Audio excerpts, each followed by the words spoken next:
কোন বাতিলের কোন কর্মকাণ্ড এই মুদ্রা মান্দার ভিতরে চলতে দেওয়া হবে না।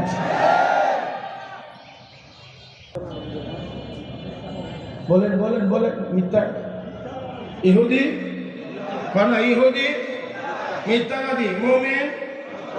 এ ভাই আমার এই কথাটি তো বুঝেন, কমন কথাটি উত্তর দিবেন। ইহুদি মুমিন সত্যবাদী, মুনাফিক মুমিন, খ্রিস্টান মুমিন সত্যবাদী। তাহলে দুনিয়ার সব মুসলিম মিথ্যাবাদী হতে পারে, কোন মুসলমান মিথ্যাবাদী হতে পারে না। সত্য বলা এটা আল্লাহর বৈশিষ্ট্য। ওমান আসদাকু মিনাল্লাহি কিলা ওমান আসদাকু মিনাল্লাহি হাদিসা। আল্লাহর চেয়ে বড় সত্যবাদী আর কেউ হতে পারে না। এই বিশাল সম্মেলন থেকে আমরা এই প্রতিজ্ঞা করি যে ইনশাআল্লাহ আজ থেকে আর মিথ্যা কথা বলবো